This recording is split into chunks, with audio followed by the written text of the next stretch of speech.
Sewing on a button.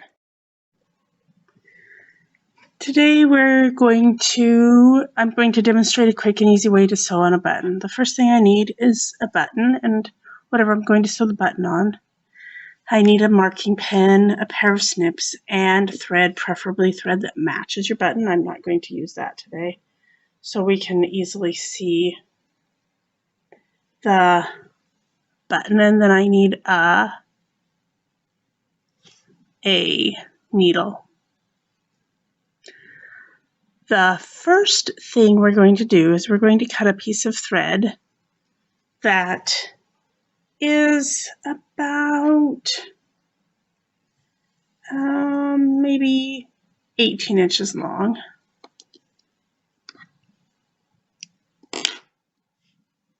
Just like that. And I'm going to thread my needle. I like to thread my needle with 2 threads because I just think it sews the button on faster. There's that thread. Then I'm going to tie a knot about 3 inches from the end of my thread. I have a tutorial on that on this same channel. And as you can see, there's now a knot at the end of my thread. Or not at the end, but about 3 inches from the end. I like to have that knot there just to give it a little bit of security so I don't have to worry about pulling my thread through. Then I'm going to mark where my button is going to be. If I'm doing more than one button, that's the reason why I would mark this is if I'm doing more than one button.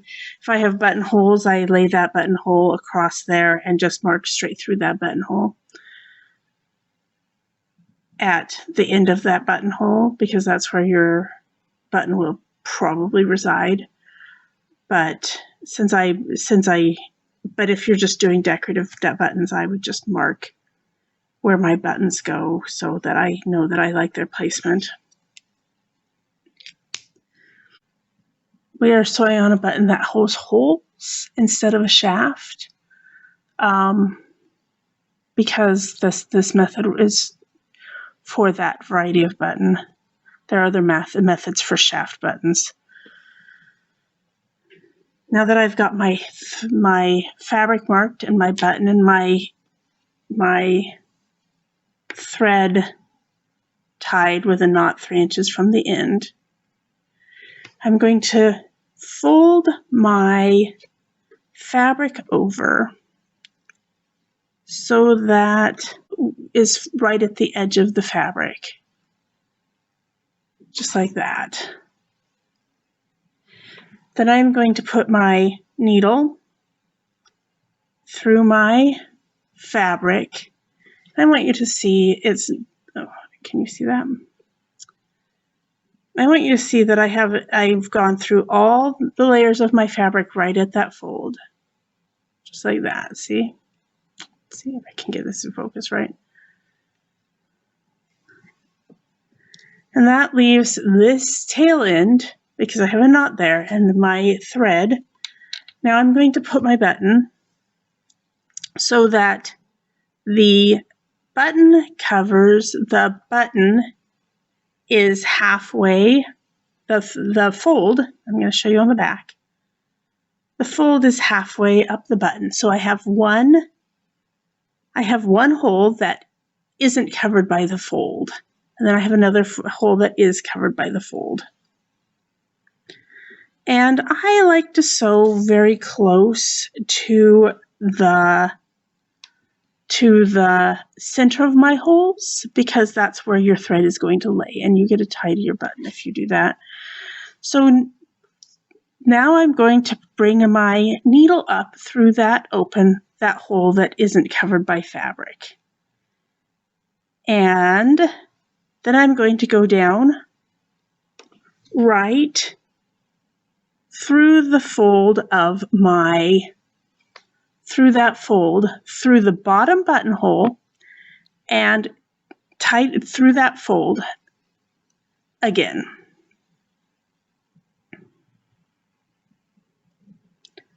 And then I'm going to come back up through that top buttonhole. You see that top buttonhole right there that I'm coming up through, just like that. It's not covered by the fold. And then I'm going to go exactly at the same spot on that fold through that bottom buttonhole. And after you've done this a couple of times, you'll find that it just does go through that fold nice. It just goes kind of in the same spot every time. And I am pulling this, and I'm staying right exactly at the center of that button. I'm pulling it pretty tight. You don't have to pull it super, super tight, but you have to pull it pretty. You can pull it pretty tight. My tail is not happy with me today. Usually my tail doesn't get in my way that much. And then after I've gone through 3 times, because that gives me 6 threads there, I open it up, I check the back, and I want you to see how tidy that back is.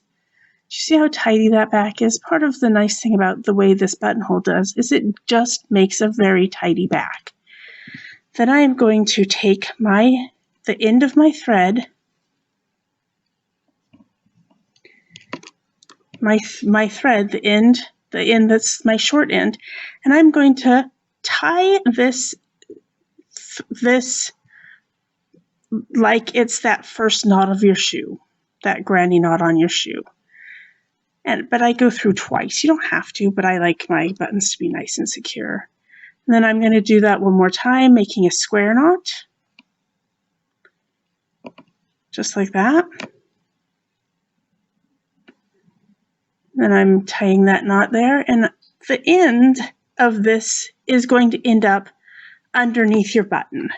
So I'm just going to clip that off short enough so that my button covers it up. If you're worried about that coming out,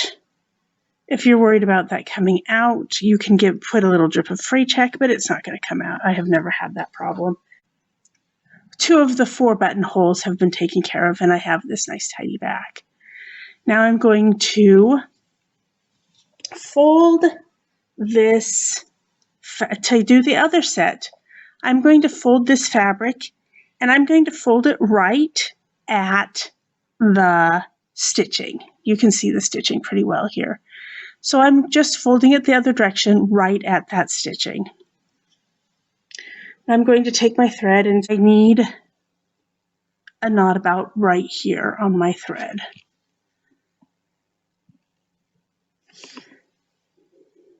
I will post a link to the tutorial in the description or the comments if I can't do it in the description. Now I have another knot roughly 3 inches from the end of my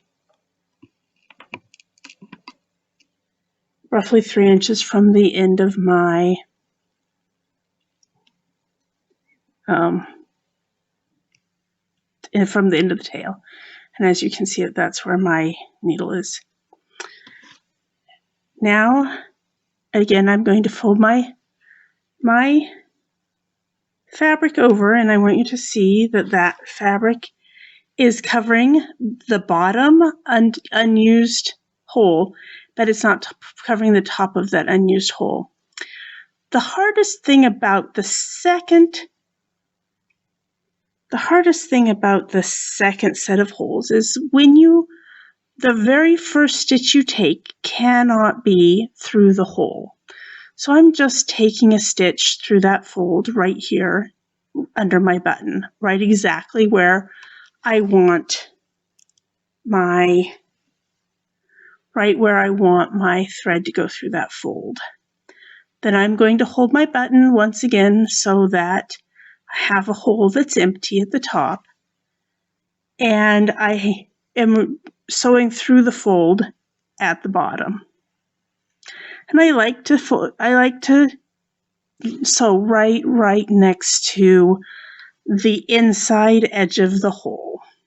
And again, through the hole, and then the bottom we're going to go through the fold. Then we're counting out through the top hole, and the bottom goes through the fold. And I have now done 3 stitches, and that's as many as I'm going to do. Then I'm going to open this up, and get it nice and flat. Then I am going to take my little 3-inch end and once again tie my thread like I'm tying that first knot of my shoe. I'm actually making a square knot. I run the tip through twice, so it's a square knot like with an extra twist.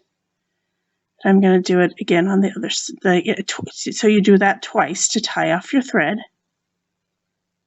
And as you can see, tying off my thread is relatively simple. Then I am going to come in here, snip my ends, and it doesn't have to be that close. And then you have a set that's tidy on the top, but even better, it's tidy on the back. Thank you for watching Sewing on a Button by Share Our World.